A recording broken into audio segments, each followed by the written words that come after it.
A historiografia, quando analisa o Jesus histórico, diz ser ele um analfabeto de língua aramaica, e tudo que nós possuímos sobre Jesus está em grego.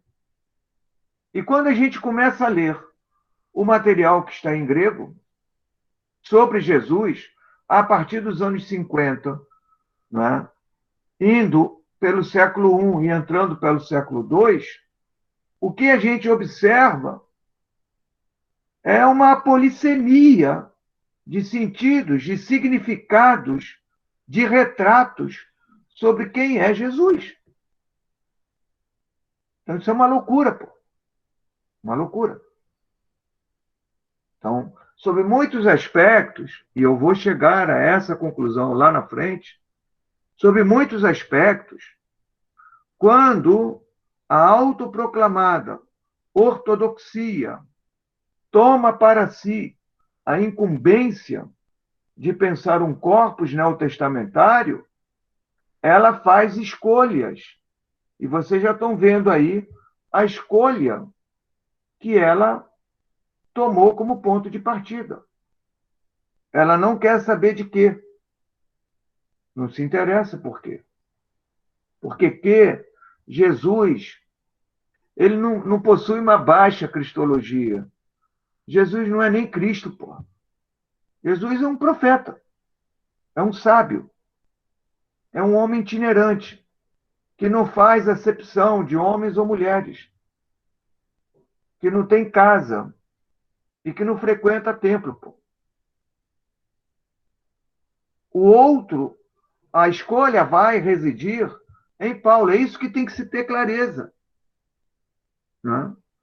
Se hoje, principalmente à luz, como eu abordei ontem, né, Tainá, a gente falou sobre fundamentalismo religioso cristão. Né? Então, do ponto de vista do fundamentalismo religioso cristão, é só no final do século XIX, a começar pelo Papa Pio IX, que as escrituras, conhecidas como Novo Testamento, por exemplo, ou a Bíblia no todo, serão consideradas sagradas. Não antes. Antes não era, não. Então, hoje você diz, pô, aqui eu tenho o Novo Testamento em mãos, ou eu tenho a Bíblia no todo em mãos, e é um material sagrado, inerrante. Tudo isso é tradição inventada. Tudo isso é final do século XIX e primeiras décadas do século XX. E nós fazemos o exercício anacrônico. Nós pegamos esse pressuposto de verdade absolutamente moderno, final do século XIX, primeiras décadas do XX, e colocamos lá no século I. Não. Né? Nós vamos ver passo a passo. Isso é um processo, são escolhas. Pessoal, vamos atentar para o chat. Débora, ela está colocando uma questão. Professor, essa visão de Jesus como Messias está presente em quais livros? Algum dos evangelhos? Sim. Né? Nós poderíamos, Débora, dividir, a grosso modo, os 4 evangelhos em 2 grandes categorias cristológicas, se você me permite, a grosso modo, fazer essa divisão. Nós temos, a começar por Marcos, que tem o segredo messiânico, né? Que sabe e conhece a verdadeira natureza de Jesus. Então, Marcos, Jesus é o Messias. Veja como é que é interessante, né? Porque no ato do batismo, o céu se abre, no ato do batismo de Jesus, que já é uma história muito complicada. o céu se abre e ouve-se uma voz: Este é o meu filho bem-amado, a quem me comprazo. Isso é como se os céus rasgando-se e uma voz celestial, né, confirmando: olha aí, esse que está recebendo o batismo de João é meu filho. Isso é teologia, pô. Isso não é história.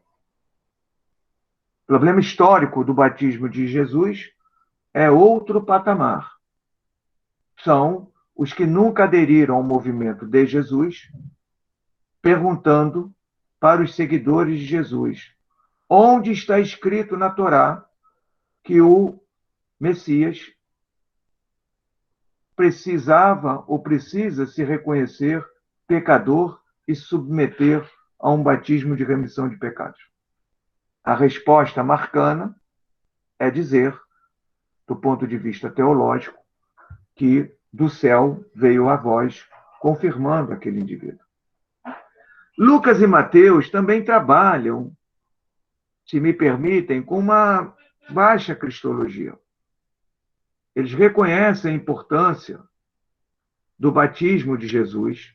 Essa história está lá em Lucas, está lá em Mateus. Só que eles baixam a cristologia de Jesus. Baixam essa cristologia. E eles vão reconhecer o elemento messiânico na anunciação que o anjo faz a Maria e ao nascimento miraculoso daquela criança. Então, Marcos diz: olha, é importante o batismo, é importante a cruz, é importante Jesus ter ressuscitado. Lucas e Mateus dirão a mesma coisa, só que eles baixarão a cristologia. Dizendo: não, não, isso é importante, o batismo, mas o elemento cristológico está lá no nascimento.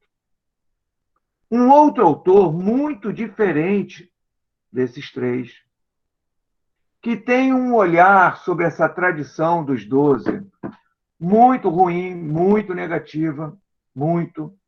É um crítico violento à tradição dos 12, que detesta a história de Jesus ter sido batizado por João. Jesus é batizado, mas o autor não diz nem quem batizou Jesus. Ele se nega a dizer isso. Mas para esse autor, se uma interpolação ou não, não importa, porque ela já no início do século II está lá, primeira metade do século II ela está lá, que é o prólogo joanino. No início era o Verbo. O Verbo estava diante de Deus. O Verbo é Deus. Isso é fantástico. Então Jesus, se nasceu em Belém, Nazaré, se nasceu aqui no Rio de Janeiro, ou para me lembrar do meu primo aí, Amadeu, que está comigo, Amadeu e Norma, se nasceu em Belo Horizonte, para o autor do quarto evangelho, isso não tem o menor sentido nem significado, porque Jesus não nasceu, ele pré-existe. Ele é o Logos. Ele é o Alfa, ele é o Ômega. Ele é o todo. Percebam a diferença? Né? Então, enquanto um está trabalhando com a ideia de um Messias que vai preparar, não é, a vinda, o outro é o próprio Deus. Olha isso, que loucura, que coisa surpreendente, em plena primeira metade do século II, uma afirmação dessa. Então, nós já temos aí, Débora, dimensões no que nós chamaríamos os evangelhos ortodoxos, os evangelhos que compõem o Novo Testamento. Né? Olha onde nós chegamos, que é citado por Lucas e Mateus, mas em que Jesus é um sábio, é um profeta. Marcos, Lucas e Mateus trabalham com uma dimensão de que o cara é o Messias, morre, ressuscita, cumpre as promessas que Deus havia lhe dado. A ele não, ao povo de Israel. O quarto evangelho, olha o salto que é dado. Jesus é Deus. Jesus é Deus. Até mesmo no caso paulino, que eu acho que ele tem essa dimensão mesmo messiânica, se você pegar lá em Filipenses, o hino a Filipenses, que é, que é um dado arqueológico muito interessante, porque ele antecede a Paulo, não é? Fala de uma figura angélica que, com a autorização de Deus, vem à Terra. É isso que está lá, em 2 Filipenses, né? Uma carta que é reconhecida como sendo mesmo paulina. Então, Paulo lança a mão de, de um texto que é anterior a ele, né? Lá no capítulo 2 de Filipenses, versículos 6 e seguintes. Né? Ele tinha a condição divina e não considerou o ser igual a Deus. É bem distinto aqui, muito distinto. No caso de João, ele é Deus. Reparem o que está em Filipenses e reparem o que, né, está no prólogo joanino. Então, eu diria que nós temos, né, no processo de escolha de textos que vão compor o material neotestamentário, nós temos aí um sentido de, de construção mesmo de quem é Jesus. Desde um profeta andarilho até ser Deus. Maicon, pessoal, por favor, atenção no chat. Eu vou ler a questão. Onde podemos encontrar bibliografias que falem sobre essa visão da tradição inerrante das Escrituras? No caso, que fale da invenção dessa tradição não no século XX, eu só corrigiria, no final do século XIX. Cara, tem excelentes autores, Michael. Um deles está falando contigo. Vai sair, pelo menos o material já está com a editora Cliné, vai sair esse ano um livro chamado Fundamentalismo Religioso Cristão, o lançamento da editora Cliné. É uma obra organizada por mim, pelo Duzilek, pela Tainá e pela Juliana, né? São pesquisadores de pós-graduação e eu, um pouco mais burro velho. E coube a Tainá e a mim escrevermos o conceito de fundamentalismo. O que vem a ser fundamentalismo religioso cristão? O que é isso? E nós pegamos, né, as raízes desse fundamentalismo desde o século XVI e vemos a sua caracterização na segunda metade do século XIX. E há uma boa bibliografia ali citada, né, Tainá? Então, de repente, amanhã eu posso te mandar uma parte dessa bibliografia ou a bibliografia. As encíclicas papais estão todas lá. A rapaziada lá de Niágara também está lá. Os presbiterianos também estão lá. Tem muita gente lá. O importante é o seguinte: nós estamos andando juntos, vocês que estão aí me acompanhando, estamos andando juntos ou ficaram pelo caminho, né, do fundamentalismo? Bom, se esse é um tema que interessa, se inscrevam na palestra aí, né? Quem não se inscreveu, não é isso? Beleza. Bom, está todo mundo ok? Vamos em frente? Beleza.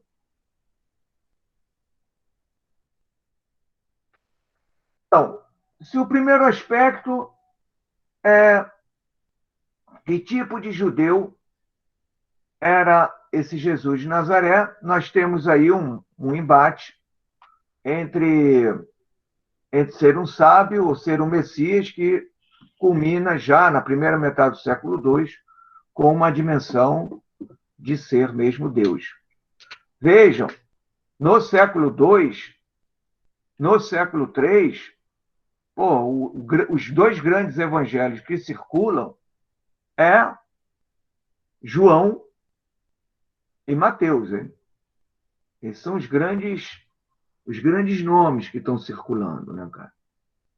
Bom,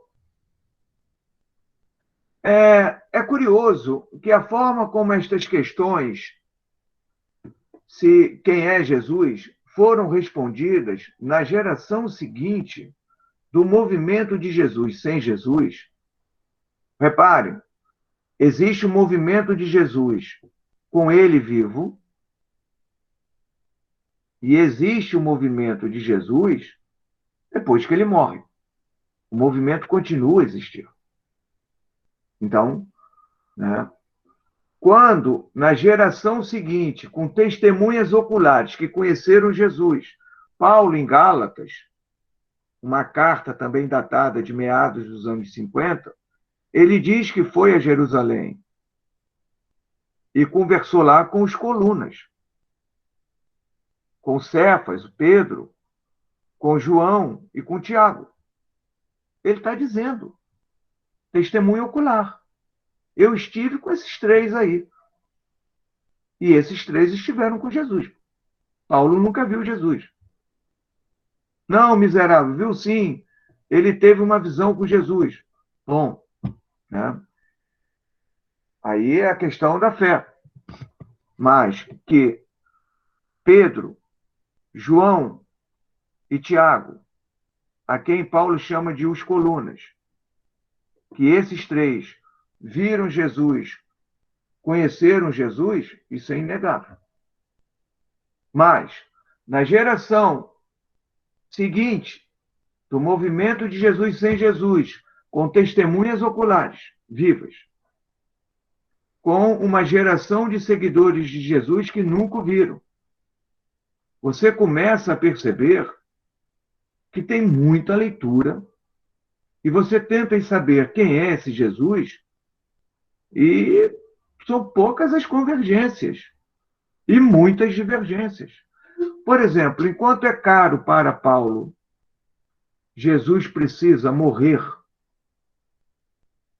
ser sepultado e no terceiro dia ressuscitar, em que Jesus morre e fica por lá mesmo. E Tomé, que para muitos autores, como Crossan, né, Tyson, Tomé é um documento, é um evangelho dos anos 50, 60, Jesus é chamado nas 114 logias, nas 114 sentenças, como aquele que vive. Por quê? Porque na cabeça do autor, se Jesus é o início, o meio e o fim, como é que ele pode morrer se ele, sendo o todo continuar existindo? Olha que maluquice, cara. Qual desses caras está falando a verdade, pô? Qual? Paulo? Que? Ou Tomé? Honestamente, pensando em Tomé, no Evangelho de Tomé, Tomé não olha muito para frente, Tomé olha para trás, né? Quase corrigindo Gênesis, pô. O processo de criação. Tomé é um texto interessante, porque ele não tem a dimensão de futuro, ele tem uma reescrita do passado. Né? Então, Jesus é uma figura tão, tão tudo, que Jesus é aquele que vive. Em Tomé, vocês nunca lerão que Jesus morreu. Nunca. E, a priori, se Jesus é Deus, como diz João, né, é mais convincente a narrativa da cruz no quarto evangelho, onde Jesus está sofrendo, quer dizer, deveria estar sofrendo um dos piores tormentos que um ser humano pode ser submetido. Você vai morrer com câimbras e falta de ar lentamente, porque esse é o tipo da morte da crucificação. E como você está vivo, e as aves de rapina já aprenderam que você não pode se movimentar, as aves estão, né, apoiadas na cruz ou apoiadas em cima de você mesmo, te bicando e te comendo vivo. Então imagina, isso em João é como se não existisse. Jesus está ali na cruz, falando, fala aí, mulher, eis aí teu filho, filho, eis aí tua mãe. Ele transcende a dor, transcende. Enquanto nos sinóticos, Jesus sofre na cruz, né? Em João, Jesus transcende. Por que transcende? Porque ele sabe quem é, pô. Tanto é assim que já no capítulo 1 ele diz que vai morrer. Ele não é nem pego de surpresa. Isso é fantástico. Então, reparem, né, que nós estamos numa segunda geração, ou primeira geração, de autores que estão produzindo documentos sobre Jesus que desaparece na geração anterior. Para entender, Jesus morre em 1950 e os caras que conheceram ele em 1950 e autores que nunca viram ele, né, mas que estão escrevendo em 1970, cada um conta um negócio. É polissemia total, percebe? Isso é bacana. Então, é esse processo que nunca deixou de produzir documentos, que precisa, no entendimento da autoproclamada ortodoxia, né, ser resolvido. Que imagem se quer ter de Jesus? Então, eu vou dar aqui, para o século II, para vocês entenderem que o processo começa muito cedo, né? No século II, você tem desde um Jesus que morre, e simplesmente morre, um Jesus que nunca morreu, um Jesus que morre na cruz, é sepultado e no terceiro dia ressuscita, pela dimensão dos cristãos ditos, entre aspas, gnósticos, né? Que é muito citado esse material em Irineu, já vou comentar. Jesus, né, nunca foi parar na cruz. O que está na cruz é um simulacro. Você olha porque você é um não crente e vê Jesus pregado na cruz, mas o verdadeiro crente sabe que Jesus nunca foi crucificado. Quer dizer, tudo isso está circulando, cara. Tudo isso está circulando, ok? Então, eu vou pegar 3 casos, beleza? Primeiro deles, né, algumas rápidas inserções aí. Marcião de Sinop, né, ou Marcião. É um homem, Sinop já indica a região, né, situa-se na atual Turquia. Ele tem o seu recorte temporal de nascimento entre ano 85, 90, até 160. Então, vejam, é um autor contemporâneo ao autor de Lucas Atos, ao autor do quarto evangelho. Ele é contemporâneo, percebe? Marcião, ainda na primeira metade do século II, se descola da Turquia e vai ser professor de religião, vai ter a sua escola lá em Roma, pô. E ele tem algumas ideias sobre esses textos todos que estão circulando, pô. Primeiro ele diz, olha só, o Deus do Antigo Testamento, das Escrituras judaicas, é um Deus radicalmente diferente do Deus do Novo Testamento. O Deus de Moisés, o Deus lá, Yahvé, Elohim, é vingativo, né? É um indivíduo que não conhece compaixão, não sabe o que é amor. Isso é Marcião.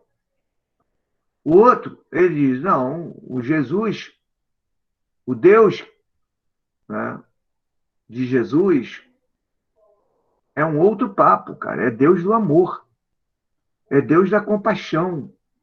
É Deus que abraça, né, os pecadores, pô. E logo, na minha escritura, olha só que maneiro. Na minha escritura, né, o Antigo Testamento não precisa existir. Isso não serve para nada. Pode jogar no lixo. O movimento do qual eu faço parte, do qual eu aderi, que é o movimento de Jesus, eu só reconheço e só sigo, né, aquilo que provém de Jesus. Aquilo que provém dos judeus não me interessa. Bom, aí tem uma série de questões já. Pô. E assim começa. Já começou antes de Marcião. Mas Marcião acirra. Jesus, uma das poucas certezas que nós temos, enquanto fazedores de pesquisa, né, sobre esse cristianismo originário, uma das poucas certezas que nós temos, e eu já mencionei isso no Instagram, quando analisei uma série chamada Jesus Histórico, como a partir de Geza Vermes, em 1973, como a partir de Ed Sanders, em 1985, Jesus é judeu.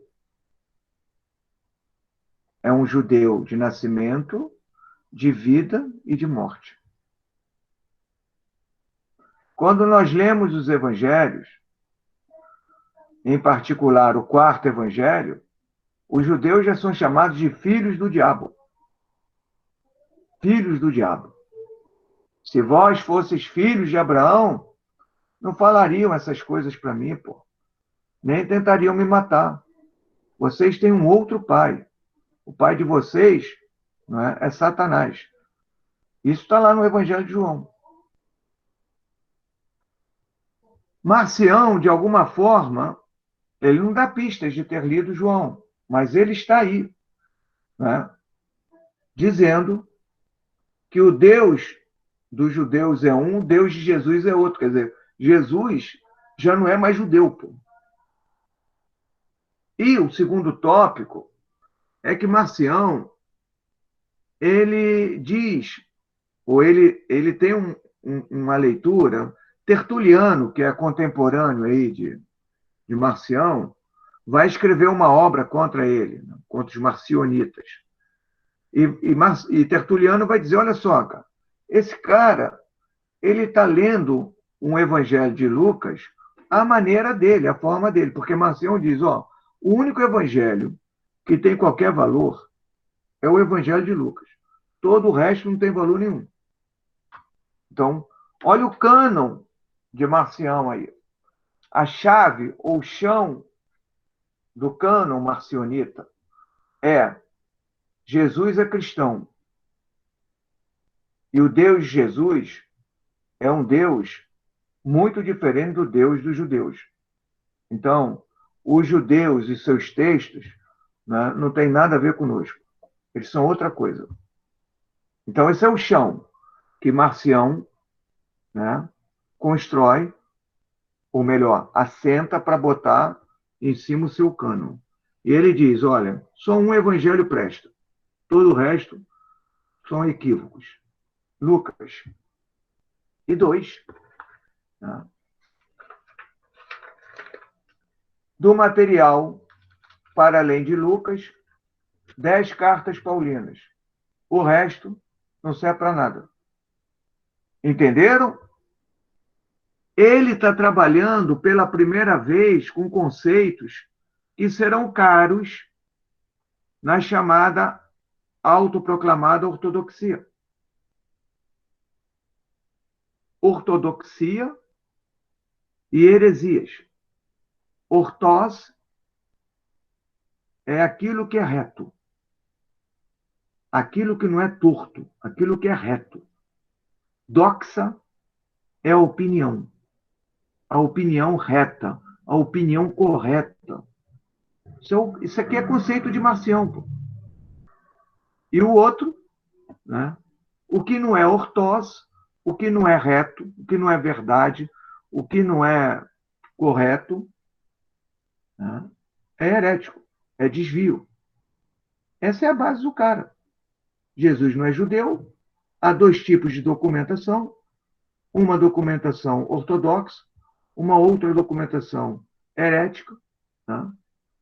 E eu só reconheço o material de Lucas, o Evangelho, e das conhecidas 14 cartas de Paulo, né? Eu só aceito 10. As outras não aceito. Então, ele é o cara que, de alguma forma, você pode ver como um dos pioneiros, na primeira metade do século II, tentando normatizar essa polissemia de textos, polissemia de significados sobre quem seria Jesus.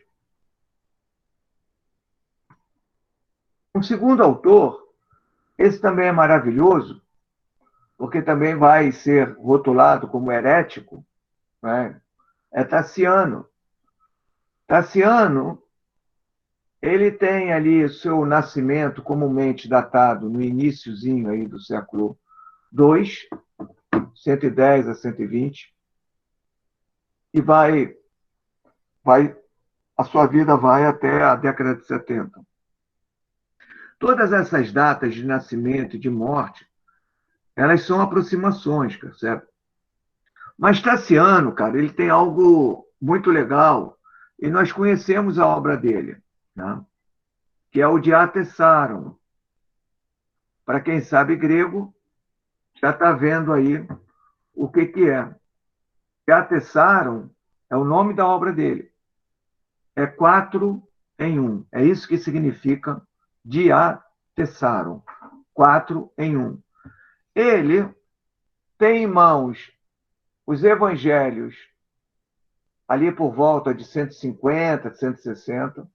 Ele tem em mãos os evangelhos de Marcos, de Lucas, de Mateus e de João. Ele lê esses textos e diz, pô, é um autor contradizendo o outro autor. Isso está muito errado. Está muito ruim. Eu vou pegar esses 4 autores e vou transformar em um só. Porque assim eu elimino as contradições e, claro, no eliminar as contradições, ele também está propondo um retrato sobre Jesus, tal como Marcião fez, né? Incrível que esse texto chamado de Atessaron, que nós conhecemos, nós temos o texto, né?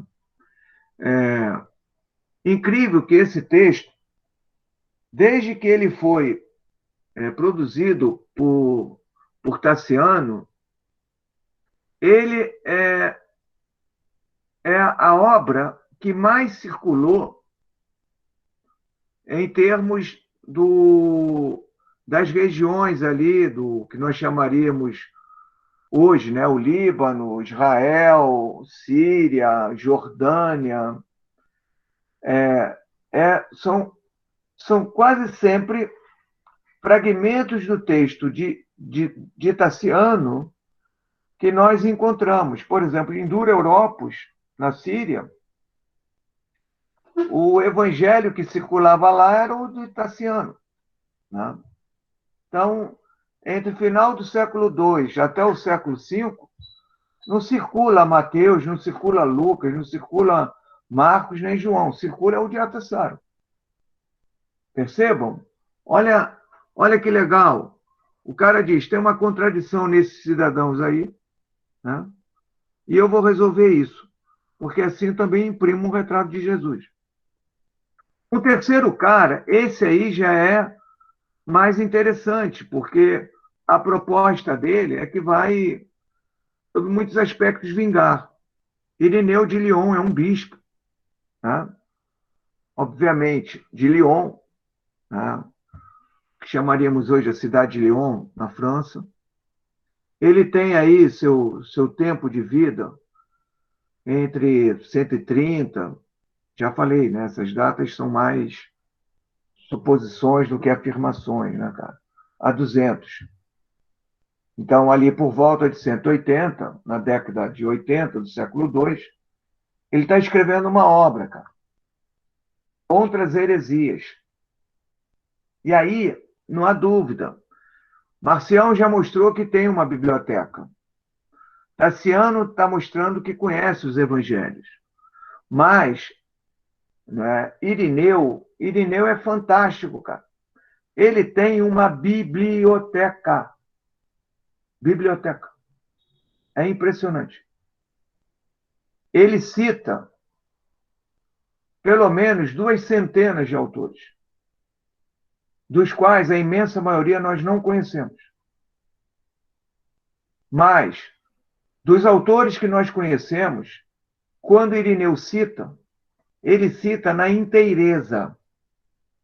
Ele não resume com as suas próprias palavras o que um autor falou. Ele abre aspas e cita o autor.